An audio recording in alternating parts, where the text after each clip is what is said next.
안녕하세요. 평상피부과동물병원 박원장입니다. 오늘은 기능의학이 보는 자가면역 질환의 원인과 치료법에 대해서 말씀을 드려보겠습니다. 여러분들 혹시 기능의학이라고 들어보셨습니까? 아마 처음 들어보시는 분들이 많을 것입니다.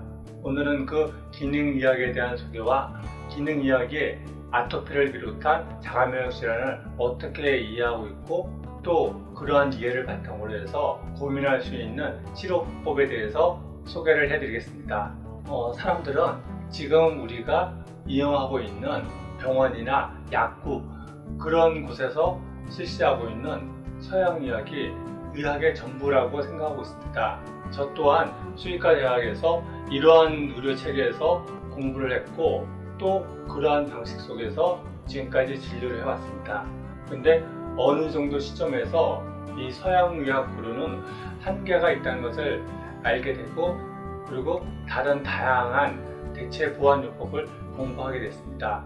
지금 현대의학이라는 것은 어떤 문제가 생겼을 때 그 문제를 근원적으로 해결하는 것이 아니라 증상에 따라서 약물을 사용하여 그 증상을 억제하는, 그래서 대증요법이라고 합니다. 그리고 이 대증요법은 근본적인 문제를 해결하지 않기 때문에 상태가 시간이 가면서 더 심해지고 그리고 이러한 문제의식을 갖고 다양한 대체 보완요법들이 있습니다. 그래서 지금까지 제가 저의 부족한 능력에도 불구하고 이것저것 살펴보고 조금씩 공부한 것들이 보시는 것처럼 진화의학, 자연요법, 통합의학, 동종요법, 배치콜라, 한의학, 아유르베다, 보완요법, 친구학, 그리고 아로마 테라피, 이렇게 다양한 것들을 조금씩 공부를 해왔습니다. 이렇게 많은 대체 보완요법이 있다 보니까 이것들과 구분하기 위해서 현대 서양의학을 정통의학이라고 부르기도 합니다. 그렇게 해서 이렇게 제가 지금까지 다양한 대체 보완요법을 알게 되었는데 최근에 기능의학이라는 것을 또 알게 되었습니다. 그리고 기능의학과 관련돼서 최근에 이 기능의학을 알면 건강이 보인다라는 책이 출간되어졌습니다. 그리고 제가 예전에 봤던 책인데 혹시 이 책, 환자혁명이라는 책을 읽어보신 분들도 많을 것입니다. 제가 예전에 한 몇 년 전에 읽었던 건데 이 책을 읽을 때는 이 책이 지금 보니까 목차에도 기능의학이라는 말이 있더라고요. 근데 이 기능의학이 하나의 의료책이라고 인식을 못하고 그냥 현대의학을 이렇게도 이해하는구나 라는 정도로 제가 읽었던 책인데 이 두 가지 책에 대해서 오늘은 소개를 해드리려고 합니다. 그러면 먼저 기능의학이 무엇인지에 대해서 살펴보면 지금 이 책, 김덕수 의학 박사가 쓴 기능의학을 알면 건강이 보인다, 이 앞부분에 보면 기능의학에 대한 정의되어 있는데 보신 것처럼 질병을 유발하게 만든 주된 원인을 찾아서 원인 치료에 가깝게 환자를 안내하는 의학이 바로 기능의학이다. 그리고 질병에 걸린 사람을 바라볼 때 질병이 발생한 부분만 바라보는 것이 아니라 여러 가지 검사 결과를 기반으로 해서 몸 전체의 생물학적 지휘형 평가를 통하여 병에 걸린 부분을 치료함과 동시에 나머지 육체의 전반적 건강을 유지할 수 있도록 돕는 학문이라고 얘기합니다. 다시 말해서 증상이 너무 불편하면 그것에 대해서 어떤 약물 처치도 필요하겠지만 그것보다 더 근원적으로 근본적인 문제를 해결하는 쪽으로 포커스를 맞춘다는 것입니다. 그래서 전반적인 건강, 다시 말해서 홀리스틱적 접근을 한다는 것입니다. 그리고 이 책 앞부분에 보면 이런 그림이 있는데 이 그림이 현대의학의 문제를 굉장히 간결하게 설명하는 것으로서 소개를 드립니다. 보시는 것처럼 지금 현대의학은 호르몬 불균형, 갑상선 이상, 쿠싱도 마찬가지고 우울증, 불안장애, 고혈압, 심장병, 암, 알레르기는 저희가 지금 고민하고 있는 아토피도 포함되는 거고요. 그리고 감염성 대장균, 자가면역 질환, 당뇨병, 만성피 이렇게 굉장히 다양한 문제에 대해서 그 증상만 억제하는 그런 약물을 처치합니다. 그러면 그 증상이 약물로 억제되기 때문에 사람들은 문제가 해결되어졌나 보다, 치료가 되어졌나 보다라고 생각하지만 근본적인 문제가 해결되는 게 아니기 때문에 시간이 지나면 다시 반복되고 그리고 점점 더 악화되게 됩니다. 그래서 이 기능의학에서는 이렇게 겉에 드러나는 질병 그것뿐만 아니라 보다 뿌리가 되는 부분 보면 염증, 스트레스, 열악한 식사, 독소, 수면 부족, 나쁜 인간관계, 영양 결핍, 운동 부족, 부정적 생각 그리고 유전학 이런 여러 가지 것들을 같이 고려를 해서 근본적인 문제를 해결함으로 해서 겉으로 드러나는 요 질병들 또한 치료해 나간다는 이게 기능의학의 방식입니다. 그래서 제가 오늘 이제 소개해 드리려고 하는 기능의학이 바라본 자가면역 질환의 원인 요 내용은 바로 이 책 환자혁명. 이 책은 지금 S24에서 베스트셀러 그리고 건강과 취미 부분에서 스터디셀러를 검색해 보면 상위 5위에 지속적으로 팔리고 있는 그런 책입니다. 그래서 기회 되시면 이 책 한번 꼭 읽어보시기를 권해드립니다.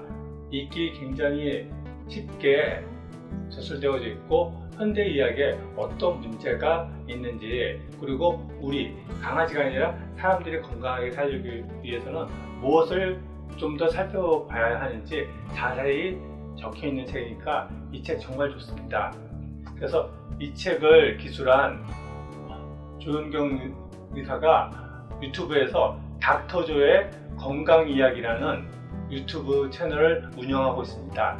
그 채널 중에 아토피부터 다발성 경화증까지 자가면역 질환의 원인이라는 동영상이 있는데 이 영상의 내용을 간략하게 정리해서 소개해 드리겠습니다. 보면 자가면역 질환인 것은 원래 면역은 바깥에서부터 들어오는 세균이나 병원균 그런 것들을 막아주고 또 몸 안에서 발생하는 암세포나 독소나 그런 것들을 처리하는 그런 게 면역 기능입니다. 근데 그게 어떠한 문제로 인해서 내 몸을 공격하는 그것이 자가면역 질환이고 또 종류는 일형 당뇨, 류마티스, 루푸스 그 외에도 다양한 질환들이 있습니다. 아토피 또한 여기에 포함되고요. 먼저 이러한 자가면역 질환에 대해서 조현경 의사는 이렇게 된 근본적인 원인으로 백신을 먼저 이야기합니다. 아동에게 백신 접종이 급격히 늘어나면서 아토피와 알러지가 폭증했다고 합니다. 그리고 또 식품 첨가물이 급격히 늘어나면서 이 또한 자가면역 질환의 원인이라고 합니다. 그리고 이 둘의 원인, 백신과 식품 첨가물 이 둘의 공통점은 제약회사와 식품회사가 미국에서 가장 큰 로비 세력이고 그리고 그로 인해서 이런저런 문제가 있지만 다 덮여졌다고 이야기합니다. 근데 이제 정통의학적 시각에서는 이런 백신이나 식품 첨가물이나 이런 것들이 발생하는 문제에 대해서 그럴 수는 있다. 그렇지만 그게 명확하게 과학적으로 밝혀지지 않았다. 다시 말해서 상관관계는 있을 수 있지만 백신이나 식품 첨가물이 자가면역 질환이 일으켰다는 명확한 인과관계는 증명되지 않았다고 이야기합니다. 그리고 자가면역 질환의 원인은 알 수 없다고 합니다. 이러한 정통의학의 시각에 대해서 조현경 의사는 상관관계가 인과관계를 증명하지 않는 이유는 상관관계 연구를 하지 않았기 때문이라고 합니다. 당연히 이 연구를 하기 위해서는 많은 비용이 들어가는데 그 비용을 대는 물주가 없기 때문에 그러한 것이 밝혀지지 않았다는 것입니다. 그러면 기능의학이 바라보는 자가면역 질환의 원인은 무엇일까요? 이 원인에 대해서 조현경 의사는 몇 가지 원인을 얘기하는데 첫 번째, 과잉된 면역계. 이 과잉된 면역계는 백신을 너무 과도해서 발생한 문제고 그 다음에 식품 첨가물. 이 식품 첨가물은 해마다 몇백 개씩 새로운 식품 첨가물이 만들어서 우리 몸에 들어오고 있습니다. 그리고 장누수 증후군. 이거는 장이 우리 몸의 면역을 유지하는데 정말 중요한 역할을 하는데, 이런저런 원인으로 인해서 장벽의 면역이 손상되면서 장을 통해서 많은 독소들 그리고 분해되지 않은 단백질들이 들어오면서 과잉된 면역을 유발하고 있다고 합니다. 이 장누수 증후군에 대해서는 제가 이전에도 간략하게 소개해 드린 적이 있었는데 나중에 다시 한 번 더 다루도록 하겠습니다. 그리고 만성적인 바이러스 감염, 그것도 면역력이 저하되기 때문에 발생하는 문제고요. 다음으로 독성 중독. 이거는 다양한 어떤 환경적인 요인 속에서 알게 모르게 중금속이 들어오는데, 이 중금속은 몸 안에서 미네랄들이 다양한 어떤 신체 기능을 하는데 필요한데, 이 미네랄이 작용하는 것을 차단하게 됩니다. 그로 인해서 면역력이 저하되고, 다음으로 영양결핍. 영양결핍 부분은 비타민 A, 비타민 D, 비타민 K, 오메가3 그리고 미네랄 중에 철분, 아연, 마그네슘, 세레늄 이런 것들이 면역에 중요한 역할을 하게 되는데, 지금 우리가 먹는 음식 재료들, 관행용으로 재배되는 야채, 곡물 그런 것들, 또 고기는 대부분 공장 축산해서 GMO로 만든 사료로 가축이 키워지고, 또 워낙 열악한 환경에서 사육되다 보니까 항생제 그리고 성장 촉진제 그런 약물을 과다하게 사용해서 키워집니다. 그러한 곡물과 고기를 먹다 보니까 정작 몸에 필요한 이러한 영양분들은 결핍되어지게 된다는 것입니다. 그리고 극심한 스트레스, 이것 또한 몸의 면역을 저하시키는 요인이 되고, 그리고 운동 부족, 이것도 신체의 건강한 면역을 깨뜨린다고 이야기합니다. 그리고 마지막으로 주현경 의사는 자가 면역 질환을 치료하는 데 있어서 증상을 치료하는 건 무의미하다. 증상이 너무 괴로워서 견딜 수 없다면 그 증상을 치료해 줄 필요가 있다. 하지만 근본적인 치료가 아니기 때문에 그 증상 치료에만 머문다면 상황은 개선되지 않는다라고 이야기합니다. 이거는 제가 기존에 저희 유튜브 채널 영상에서도 반복적으로 이야기했던 거고, 또 제가 동물병원에서 진료를 하면서도 계속 강조하는 부분입니다. 지금 현대의학이 사용하고 있는 약물들, 대중요법, 이거는 근본적인 문제를 해결하는 것이 아니기 때문에 근원적 처치가 안 되고, 그리고 시간이 지나면서 상태가 더욱더 악화되게 됩니다. 그렇기 때문에 근원적인 문제를 해결하려고 노력해 줘야 합니다. 그렇다 그러면 이 자가면역 질환을 해결하기 위해서는 어떻게 해줘야 할까요? 그거는 좀 전에 살펴본 이 원인들을 해결해 나가면 됩니다. 그래서 백신으로 인한 과잉된 면역계, 이걸 억제하기 위해서는 당연히 백신을 가급적 줄여나가야 합니다. 또 식품 첨가물, 이것을 차단해야 하고, 강아지에게서는 사료에 들어가는 방부제 그리고 사료 첨가제, 그걸 막아야 되기 때문에 방부제와 사료 첨가제가 들어간 모든 사료, 간식을 끊어야 합니다. 다음으로 장누수 증후군. 이미 장이 많이 망가져 있는 상태이기 때문에 장을 회복하는 데 도움이 되는 유산균을 먹고, 또 음식물을 먹는 것이 도움이 됩니다. 그리고 장내에 정상적으로 있는 세균총을 파괴시키는 항생제의 사용을 가급적 피하고, 또 방부제 또한 차단해 줘야 합니다. 그리고 만성적인 바이러스 감염, 요거는 면역력을 건강하게 함으로써 이겨낼 수 있는 부분이고, 그리고 독성 중독, 요거는 알게 모르게 어떤 요인으로 인해서 몸에 들어오는지 일단 그것부터 차단해야 합니다.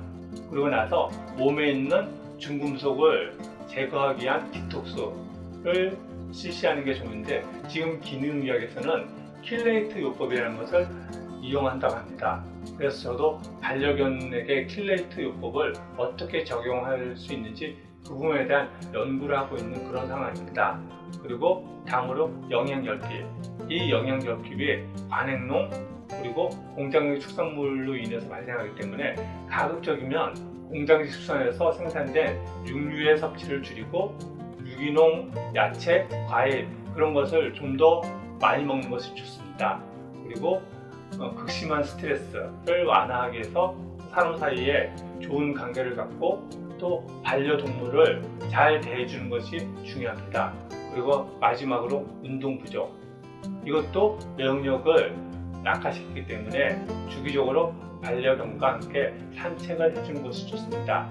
살펴본 것처럼 이런 내용들, 이게 그냥 약만 먹어서 해결되는 그런 방식이 아니라 근본적인 어떤 원인들을 찾아서 그 부분을 지속적으로 관리해 주는 것입니다. 이렇게 했을 때 정말 강아지들은 아토피나 만성적인 피부병, 기병 그런 것이 나아집니다. 오늘 영상이 도움이 되셨으면 좋겠고, 오늘 소개해드린 이 조은경 의사와 그리고 닥터덕님, 요 두 분은 유튜브에서 건강과 관련된 많은 정보들을 제공하고 있습니다. 이 두 분의 유튜브 채널은 저희 영상 아래 더보기에 링크 주소를 남겨놓을 테니까 시간이 되신 분들은 한번 보시면 건강과 관련돼서 많은 정보를 얻을 수 있을 것입니다. 네, 오늘은 기능의학적 시각에서 면역과잉 질환을 어떻게 이해하고 또 무엇을 관리해 줘야 될지에 대해서 살펴봤습니다. 다음에 또 다른 유익한 정보를 가져서 인사를 드리겠습니다. 감사합니다.